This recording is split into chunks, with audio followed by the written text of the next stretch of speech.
Hi friends, ఎలా ఉన్నారు? మన దేశానికి బడ్జెట్ అనేది ఒక సంవత్సరంలో ఎంత ఖర్చు అవుతుంది, మనకెంత వస్తుంది అండ్ ఎంత అప్పు తెచ్చుకోవాలి అనే దాని మీద ఒక క్లారిటీ ఇస్తుంది.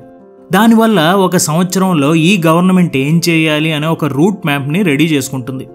సో బడ్జెట్ అనేది కేవలం పొలిటికల్ డిబేట్స్కి మాత్రమే కాదు, బడ్జెట్ అనేది ఒక దేశాన్ని సంవత్సరం పాటు గాడి తప్పకుండా ముందుకు తీసుకువెళ్ళే ఒక అమోఘమైన ఐడియా.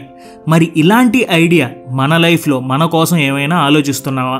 సో ఈ ఆలోచనతో 2019 నుంచి నేను ఒక బడ్జెట్ ప్లాన్ అయితే ఫాలో అయ్యాను. అండ్ ఆ ప్రయత్నంలో కొన్నిసార్లు ఫెయిల్ అయ్యాను, కొన్నిసార్లు సక్సెస్ అయ్యాను. స్లోగా మొత్తానికి పర్సనల్ ఫైనాన్స్ మీద అయితే కొంచెం గ్రిప్ తెచ్చుకున్నాను. సో నాకు ఉపయోగపడిన విషయాల్ని మొదటిసారి మీతో కూడా షేర్ చేసుకుందామని అనిపించింది. అందుకే ఈ వీడియో చేస్తున్నాను. అండ్ తెలుగు గీక్స్ వీడియోస్ మీకు ఉపయోగపడుతున్నాయని మీరు నమ్మితే తప్పకుండా లైక్ చేయండి. అండ్ ఇంకా ఆలస్యం చేయకుండా వీడియోలోకి వెళ్ళిపోదాం, పదండి.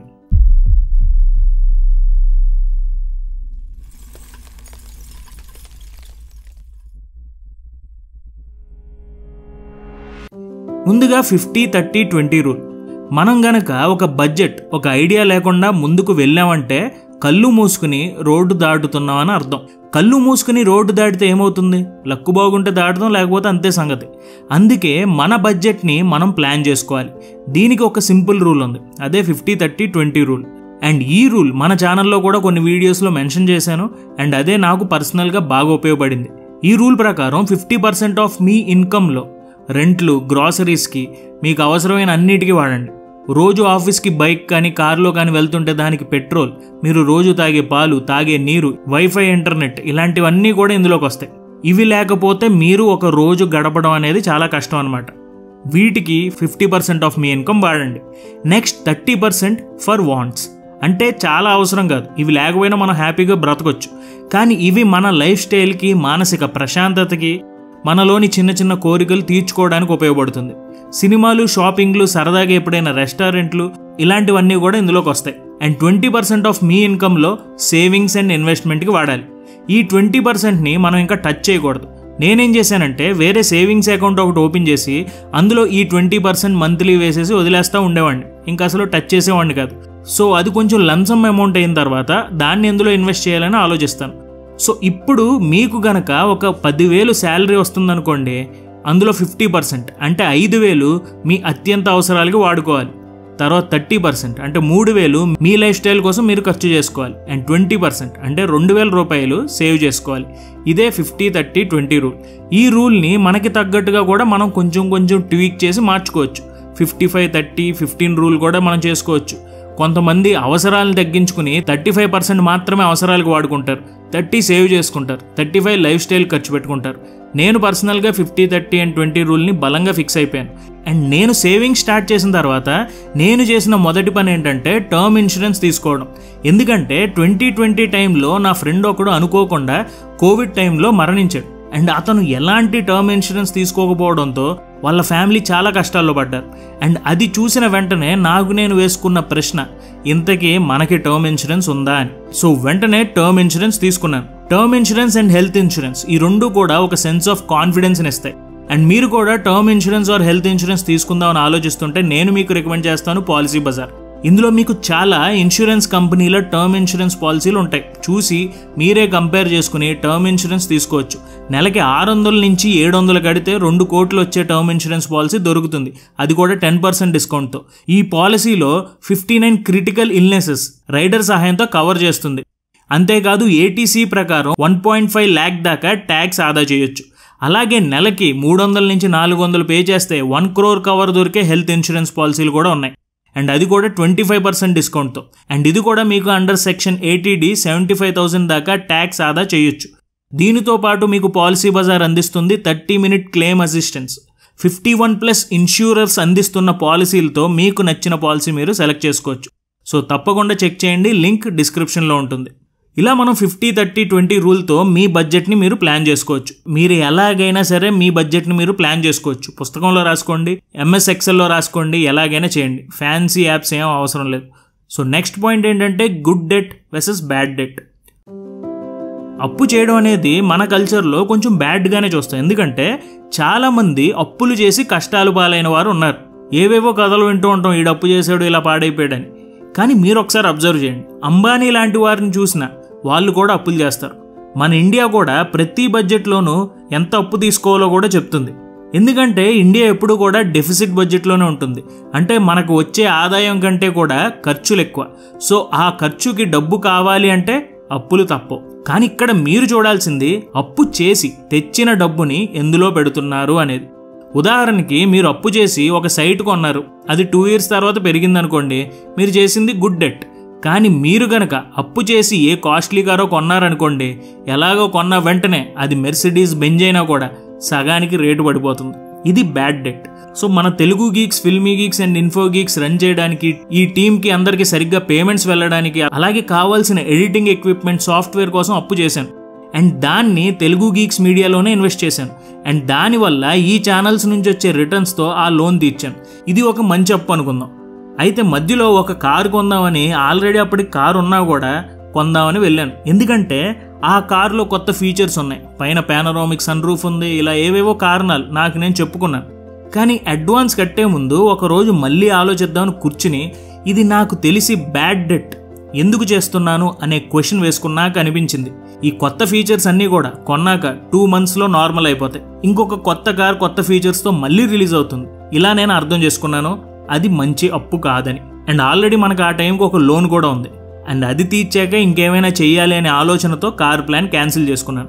సో మనం ఎప్పుడూ కూడా ఏది గుడ్ డెట్, ఏది బ్యాడ్ డెట్ అనే థాట్ ఉంచుకోవాలి.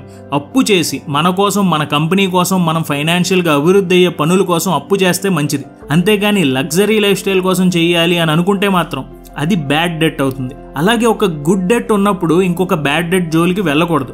మనకు ఒక లోన్ క్లియర్ అయ్యాకే ఇంకొక లోన్ గురించి ఆలోచిస్తే మంచిది. సో అప్పుల్లో ఏది మంచి ఏది చెడు తెలుసుకున్నాం. నెక్స్ట్, నేను నా ట్రావెల్ని ఎలా ప్లాన్ చేసుకుంటానో మీకు చెప్తాను. How I plan my travel funds. నేను పర్సనల్గా మా అన్నయ్యతో కలిసి యూట్యూబ్ జర్నీ స్టార్ట్ చేశాక బయట ప్రపంచాన్ని చూడలేదు. చదవడం వీడియోస్ చేయడం ఇదే రిపీట్లో ఉండేది. దానివల్ల తెలియకుండానే ఒక టైప్ ఆఫ్ ఫ్రస్ట్రేషన్ లోపల బిల్డ్ అయిపోయింది. కానీ 2021లో నేను మొదటిసారి చేసిన నా సోలో ట్రిప్ ఆ ఫ్రస్ట్రేషన్ మొత్తాన్ని బయటికి లాగేసింది. అప్పటి నుంచి సంవత్సరానికి 2 చోట్లకి వెళ్ళాలి అని ఫిక్స్ అయ్యాను. అండ్ దానికోసం 50-30-20 రూల్లోని 20% సేవింగ్స్లో ఒక 5% అండ్ 30% లైఫ్ స్టైల్ కోసం చేసే ఖర్చుల్లో నుంచి ఒక 10% విడిగా సేవ్ చేసి, అంటే ఒక మంత్లీ 15% ట్రావెల్ ఫండ్గా పెట్టుకున్నాను. దీనివల్ల నేను వెళ్ళాలి అనుకున్న ప్లేసెస్, చూడాలి అనుకున్న ప్లేసెస్ అన్నీ కూడా చూడగలుగుతున్నాను, ఎలాంటి ఫైనాన్షియల్ బర్డెన్ లేకుండా. సో నేను ట్రావెల్ చేస్తున్న ప్లేసెస్ గురించి నేను ఇన్స్టాగ్రామ్లో పోస్ట్ చేస్తూనే ఉంటాను. సో మీకు కావాలి అనుకుంటే నా పర్సనల్ ఇన్స్టాగ్రామ్ హ్యాండిల్ని ఫాలో అవ్వండి, లింక్ డిస్క్రిప్షన్లో ఉంటుంది. సో ఇలాగే మీకు కూడా ఏదో ఒక గోల్ ఉండొచ్చు. బైక్ కొనుక్కోవాలి, ఎమర్జెన్సీ ఫండ్ అనుకోవచ్చు, మీ పిల్లల ఎడ్యుకేషన్ ఫండ్ అవ్వచ్చు, ఏదైనా అవ్వచ్చు. ఇలాంటి గోల్స్ ఉన్నప్పుడు మీ 50-30-20 రూల్లోని మీకు కుదిరిన దగ్గర కొంత కట్ చేసుకుని ఆ ఫండ్స్లోకి ట్రాన్స్ఫర్ చేసుకోండి. అండ్ వాటిని దానికోసం మాత్రమే ఉపయోగించండి. అలాగే మన బ్యాంక్స్లో మనకి రికరింగ్ డిపాజిట్ అని కూడా ఒక ఆప్షన్ ఉంటుంది. మన శాలరీలో నుంచి 10,000 లేదా 5,000 ఈ రికరింగ్ డిపాజిట్లోకి వెళ్ళిపోయేలాగా మనం ఒక సెట్టింగ్ పెట్టుకోవచ్చు. అండ్ దీనివల్ల మీకు ప్రతి నెల ఇంట్రెస్ట్ వస్తుంది అండ్ మనీ కూడా సేవ్ అవుతుంది. How I achieved my financial goals. మనకి గోల్ ఉంటేనే దానికోసం ఏం చేయాలి, ఎలా ఉండాలి అనే థాట్ ఉంటుంది. సో మనకంటూ కొన్ని ఫైనాన్షియల్ గోల్స్ ఉండాలి.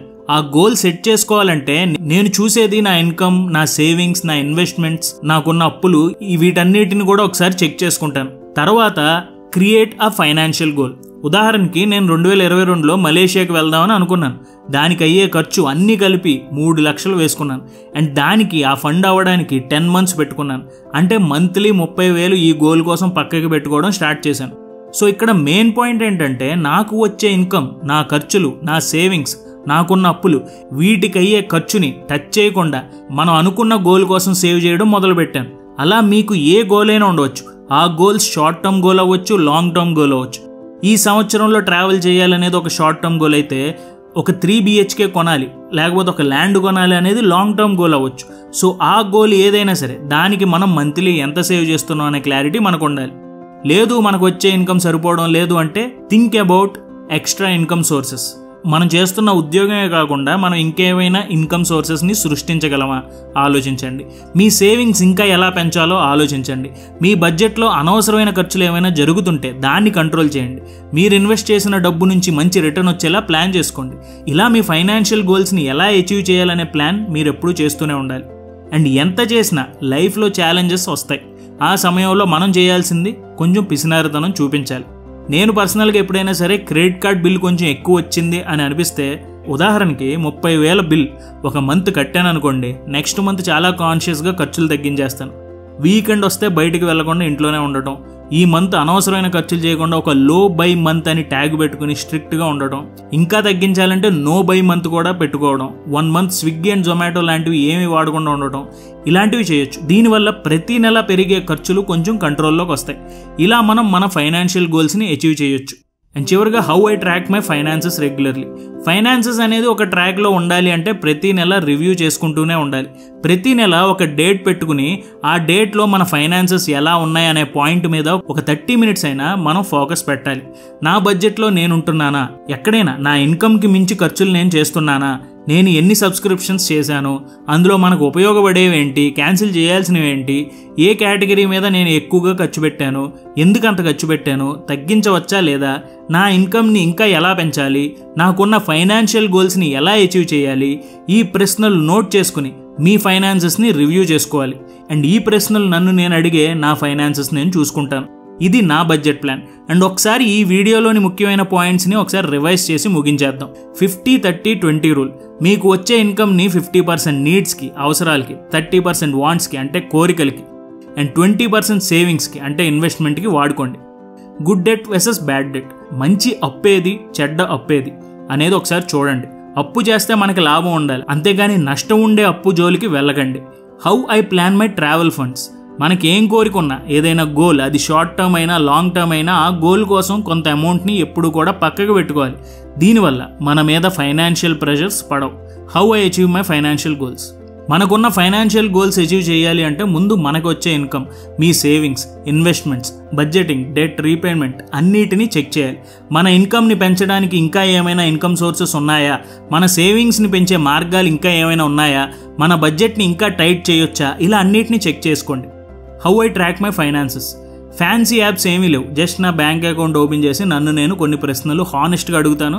ఎక్కడ అతిగా ఖర్చు పెట్టాను, ఎక్కడ నేను సేవ్ చేయొచ్చు, నా బడ్జెట్లో వెళ్తున్నానా లేదా, ఎక్సీడ్ అవుతున్నానా అనేది తెలుసుకుంటాను. అలా నేను నా ఫైనాన్షియల్ గోల్స్ని అచీవ్ చేస్తాను. హోప్ మీకు కూడా ఇది ఉపయోగపడుతుందని అనుకుంటున్నాను. ఇలాంటి పర్సనల్ గోల్స్ మీద ఇంకా వీడియోస్ కావాలి అంటే సబ్స్క్రైబ్ చేసుకోండి తెలుగు గీక్స్. అలాగే మీ లైఫ్ అండ్ హెల్త్ని సెక్యూర్ చేసుకోండి just by clicking the link in the description. Next వీడియోతో మళ్ళీ కలుస్తాను. Thank you so much for watching our videos. జై హింద్.